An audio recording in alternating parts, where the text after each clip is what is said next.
Hi, my name is Adam Lazar. I'm the sewing instructor for Norris mini courses at Northwestern University in Evanston. In this video, I'm going to give you an overview of the sewing machine that we use in our classes.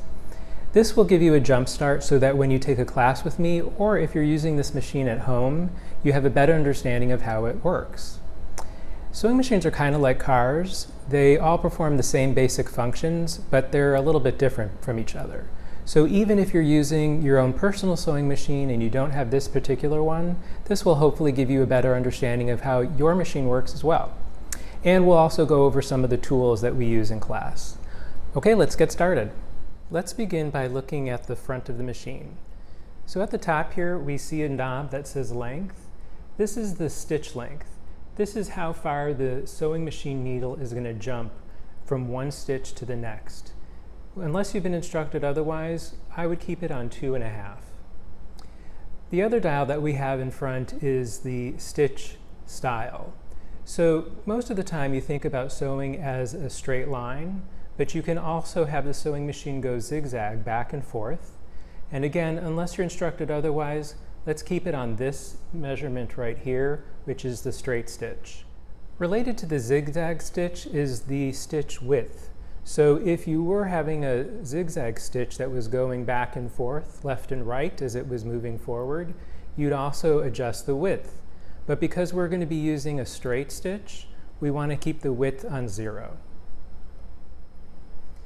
The dial over here is the needle position. This is where the needle is positioned inside the machine. If we move it to the right, the needle will be moved to the right. And if we move it to the left, the needle will move to the left. But for our purposes, we're going to keep it in the center. The last dial is tension. We usually don't have to adjust this, especially with the fabric that we'll be working on in class. This is set to 4, and this is the best setting for us. Also on the front of the machine, you see this lever. This is reverse. When you're not pressing on this lever, the sewing machine is going to sew going forward. But at the very end of your stitch and the very beginning of your stitch, for some projects, you want to reverse the stitch for just a few stitches. This locks the stitch in, it locks the seam in so that the thread doesn't pull out. But you'll be instructed on when to use this if you need to. Also on the front of the machine is a little storage case. This is where some tools are stored, and you could also put extra bobbins and needles. Let's take a closer look at the sewing machine bed. There's a metal plate with lines and fractions on it. These are measurements, and this tells you how wide your seam allowance will be. So you're going to align the edge of your fabric with one of these lines according to the instructions, and that will determine where the needle makes the stitches in your fabric, how far away from the edge it will be. This is the presser foot. We won't need to change it from what is installed on your machine currently. This is a standard presser foot. This clear plastic area shows you the bobbin. The bobbin sits in the bobbin case, and you can open it up by sliding this black square to the right. The plastic piece comes off, and the bobbin comes out. The bobbin holds the opposite side of the thread on the fabric from the main spool. This handle on the side is the hand crank. We always want to turn it so the top comes towards us. If you notice, the needle is moving up and down as I turn the hand crank. Sometimes you're going to want to make just one small stitch, and using the hand crank is better than actually using the power pedal. The metal stem right here is the bobbin winder. In order to put thread onto the bobbin, we need to use the machine to help us with that. We can take the spool of thread and put it on the spool holder. We add the cap to keep the spool from coming off, and then we can thread the spool thread onto the bobbin. We do that by taking the piece of thread and following the instruction here. This dashed line shows us where to wrap the thread around for the bobbin. And you see over here is a dashed line for the bobbin as well. We put the thread through the bobbin starting from the inside and coming out the small hole that's on the top. We place the bobbin on the bobbin winder and slide the bobbin winder over to the right. This will disengage the motor from sewing with the needle and allow the bobbin winder to wind. In order for the machine to work, you need power, and this is the power pedal. This plugs into the machine on the side with this odd-looking cord. It fits only one way onto the side. The power cord attaches to the side of the machine, and just above it is the power switch. Once we turn it on, we get the power to the machine, of course, but there's also a light that allows us to see what we're doing on the sewing machine bed. Now that we have the power turned on, we can thread the bobbin. We do that by holding onto the bobbin tail and putting our foot on the power pedal and keeping a consistent speed until we get enough thread on the bobbin. We want the bobbin to be relatively full, but not overloaded. And we do want to keep the speed consistent the whole time. If we start and stop, it will make the tension on the bobbin uneven, and that will affect the way this machine works.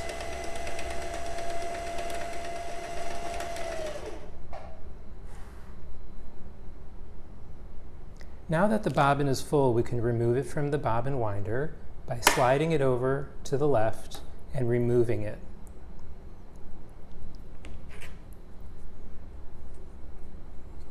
It's still attached to the main spool, so we're going to cut it off using our scissors. Now that we're done using the bobbin winder, we're going to rethread the spool of thread, and now we're going to use the solid lines. Again, each machine is different. Your machine will have instructions on how to thread the machine, but it's fairly simple if you just follow the numbers. So there's a number 1 here, a number 2 here, number 3 is here, number 4 is down here with a U-turn arrow, number 5 is up here, and number 6 is down here, and we wrap it around to hold the thread.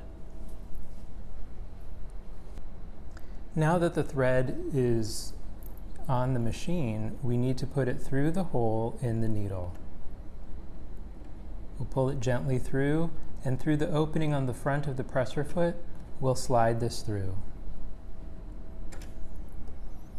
And now for the bobbin that we loaded up, there's a little extra tail of thread that we were holding on to, and we want to cut that off. We'll remove the cover over the bobbin case, and if you see here, there is a diagram on how the bobbin thread should be threaded through the bobbin case, and we'll just follow that. We have the thread coming over from the top left.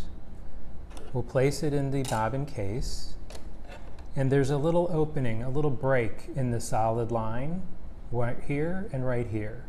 The dashed line represents the thread. The solid line represents this bright silver metal piece. And there's a break in it right here and here. So I'm following the same break that's on the solid white line.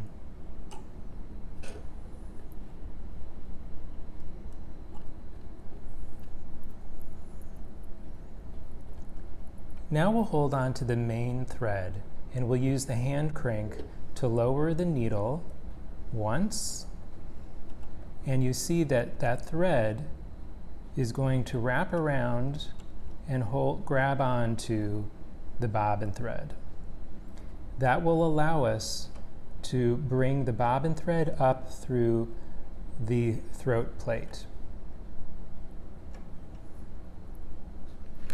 gently take the scissors and slide it underneath so I can grab the bobbin thread as well.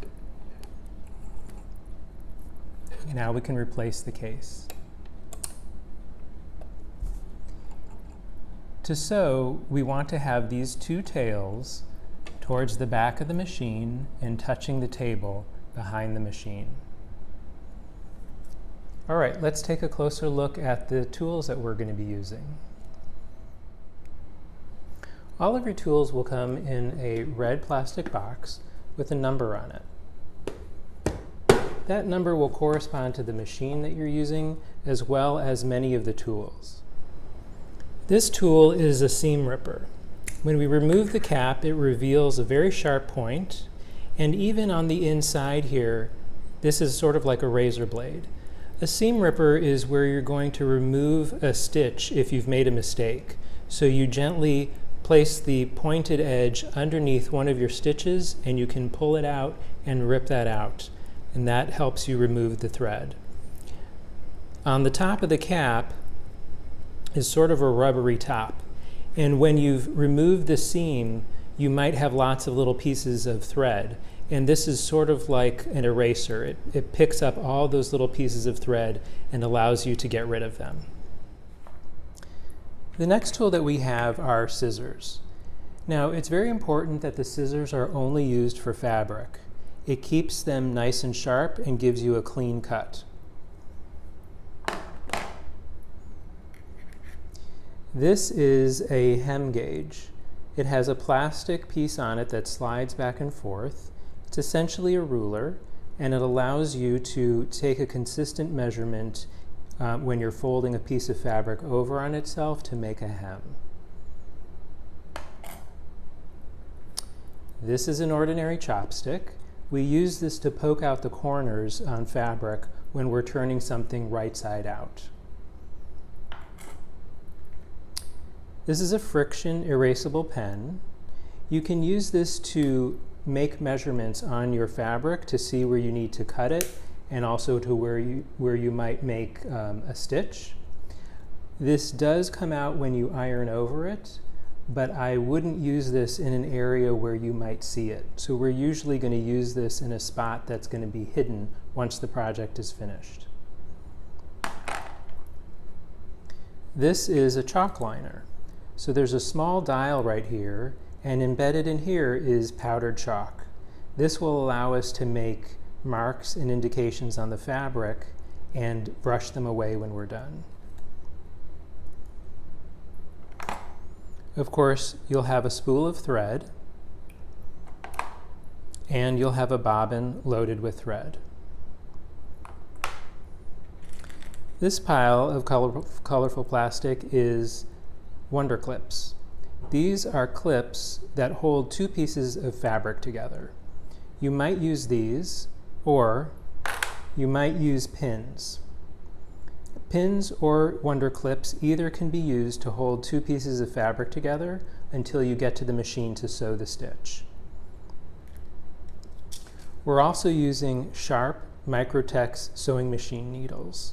There's already one in your machine, and there will be one extra one in your toolbox in case the one in your machine gets broken. The last three tools I want to tell you about work together. This grid mat is a rotary cutting mat. It should only be used with a rotary cutting tool. This rotary cutting tool is kind of like a pizza slicer. It has a very sharp blade in it, and when you squeeze the handle, the blade comes forward, and when you let go, it retracts. There's also an acrylic quilting ruler. The three of these used in conjunction will help you cut down a piece of fabric and make sure that it's nice and square. It's important to note that this cutting mat should never be used with a straight blade, such as an X-Acto knife or a box cutter. It will damage the mat. This mat will be self-healing if we use it with a rotary cutting tool, but it won't self-heal. It'll actually get damaged if you use it with an X-Acto knife. So if you see here, I have a piece of fabric that's fairly rectangular, but it has an odd edge to it. And in order to use this, I want to make sure that it's nice and straight. So if I line the fabric, one edge of the fabric up with one of these lines, I can see that it's perfectly square from one side to the next and from this side to the third, but this is at an angle. And I want to make sure that this is straight and square to the rest of the fabric. So the way that I do that, and I'm right-handed, so if you're left-handed, you may reverse this. But we're going to put the fabric anywhere on the mat so that it's lined up with the lines.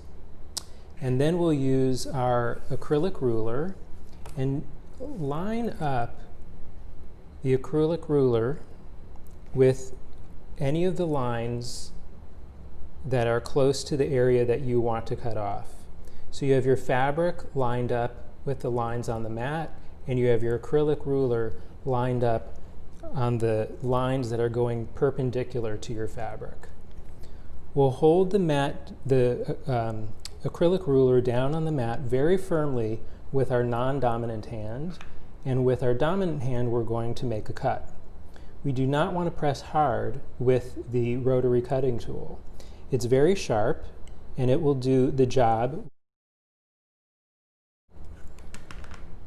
Before you remove your hand from the acrylic ruler, pull your fabric away and see if you've made the cut completely. I see that I haven't, so I'm going to make one more pass and check again.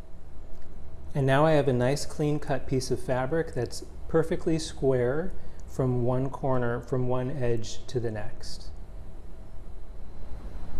Well, thanks for learning with me today. I look forward to seeing you in class. And if you have any questions, you want to reach out to me, or you want to learn more, please visit my website. It's maxandwolf.wordpress.com. See you later.